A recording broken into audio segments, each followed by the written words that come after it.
Welcome back my YouTube channel Shivaraj Sujata. Hi friends, ಇವತ್ತು ರಾಗಿ ಮುದ್ದೆ, ಹುರುಳಿಕಾಳು ಸೊಪ್ಪು ಮತ್ತು ಉಪ್ಪೆಸರು ಖಾರ ಹೇಗೆ ಮಾಡೋದು ಅಂತ ನೋಡೋಣ ಬನ್ನಿ.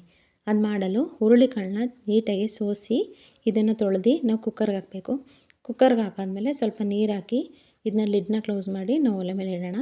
ಇದಕ್ಕೆ ಉಪ್ಪು ಈಗಲೇ ಹಾಕೋದು ಬೇಡ, ಲಾಸ್ಟಲ್ಲಿ ಸೊಪ್ಪು ಹಾಕಾದ್ಮೇಲೆ ಹಾಕೋಣ. ಅದು ಹಾಕೋ ತನಕ ಅದು ಬೇಯ್ತಾ ಇರಲಿ. ಅದು ಬೇಯೋ ತನಕ ನಾವಿಲ್ಲಿ ಮುಚ್ಚಳ ಇಟ್ಟು ಮುಚ್ಚಳದ ಮೇಲೆ ಹಸಿಮೆಣ್ಸಿನ್ಕಾಯಿ ಹಾಕಿ ಹಸಿಮೆಣ್ಸಿನ್ಕಾಯನ್ನ ನೀಟಾಗಿ ತೊಳೆದು ಇದನ್ನು ಸೋಸ್ಕೊಂಡು ತೊಗೋಬೇಕು. ಮತ್ತು ಉರಿಬೇಕಾದ್ರೆ ಒಂದು ಸ್ವಲ್ಪ ಎಣ್ಣೆ ಹಾಕಿದರೆ ಬೇಗ ಬೇಯುತ್ತೆ ನೀಟಾಗಿ ಎಲ್ಲ ಕಡೆನೂ.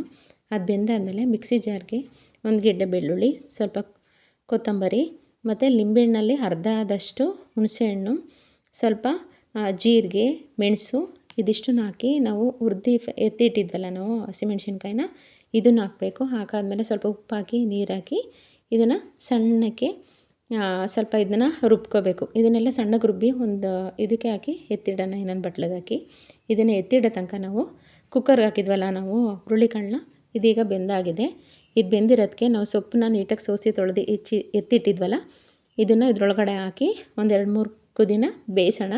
ಇದು ಬೆಂದಾದಮೇಲೆ ಸ್ವಲ್ಪ ಉಪ್ಪು ಹಾಕಿ ಇದಕ್ಕೊಂದು ಒಳ್ಳೆ ಒಗ್ಗರಣೆ ಕೊಡೋಣ ಬನ್ನಿ. ಒಗ್ಗರಣೆಗೆ ನಾವು ಸ್ವಲ್ಪ ಸಾಸಿವೆ, ಜೀರಿಗೆ, ಸ್ವಲ್ಪ ಬೆಳ್ಳುಳ್ಳಿ ಮತ್ತು ಒಂದೆರಡು ಒಣಮೆಣ್ಸಿನ್ಕಾಯಿ ಇದಿಷ್ಟನ್ನು ಹಾಕಿ ನಾವು ನೀಟಾಗಿ ಇದನ್ನು ಚೆನ್ನಾಗೆಲ್ಲ ಬೆಂದಾದಮೇಲೆ ಸಾಂಬಾರ್ಗೆ ಹಾಕಬೇಕು. ಸಾಂಬಾರ್ಗೆ ಹಾಕಾದ್ಮೇಲೆ ಫ್ರೆಂಡ್ಸ್ ಕೆಲವರು ಹಾಲು ಹಾಕ್ತಾರೆ ಸೊಪ್ಪು ಸಾಂಬಾರಿಗೆ, ಕೆಲವರು ಹಾಕೋಲ್ಲ. ನಾನು ಹಾಕಿದ್ದೀನಿ ಸ್ವಲ್ಪ. ನಿಮ್ಗೆ ಇಷ್ಟ ಇದ್ದರೆ ಹಾಕಿ, ಇಲ್ಲಾಂತಂದರೆ ಅದನ್ನ ಸ್ಕಿಪ್ ಮಾಡ್ಬೋದು, ನಿಮ್ಮ ಇಷ್ಟ. ಮತ್ತು ಇದು ಇಷ್ಟನ್ನು ಬೆಂದಾದಮೇಲೆ ನಾವು ಲಾಸ್ಟಲ್ಲಿ ಉಪ್ಪು ಹಾಕಿ ಇದನ್ನು ಎತ್ತಿಡೋಣ. ನೋಡಿ ಇದಾಗಿದೆ ಸಾಂಬಾರು. ಇದಕ್ಕೆ ನಾವು ಬಿಸಿ ಬಿಸಿ ಮುದ್ದೆ ಹಾಕ್ಕೊಂಡು ಉಪ್ಪು ಸಾಂಬಾರು ಹಾಕ್ಕೊಂಡು ಮತ್ತು ನಾವು ಆಡಿಸಿದ್ವಲ್ಲ ಉಪ್ಪೆಸರು ಖಾರ ಅದನ್ನು ಹಾಕ್ಕೊಂಡು ಸ್ವಲ್ಪ ಸೌತೆಕಾಯಿ ಇದಿಷ್ಟನ್ನು ಹಾಕ್ಕೊಂಡು ತಿಂತಾಯಿದ್ರೆ ತುಂಬ ಚೆನ್ನಾಗಿರುತ್ತೆ. ಮತ್ತು ಇದು ಆರೋಗ್ಯಕ್ಕೆ ಒಳ್ಳೆಯದು, ತುಂಬ ತೋಳು ಬಲಕ್ಕೂ ಒಳ್ಳೆಯದು. ಫ್ರೆಂಡ್ಸ್, ನಾನು ಮಾಡಿರೋ ಉಪ್ಪೆಸರು ಖಾರ ಮತ್ತು ಉಪ್ಪು ಸಾಂಬಾರು ನಿಮಗೆ ಇಷ್ಟ ಆಗಿದರೆ ಲೈಕ್ ಮಾಡಿ, ಶೇರ್ ಮಾಡಿ, ಕಮೆಂಟ್ ಮಾಡಿ. Thank you friends.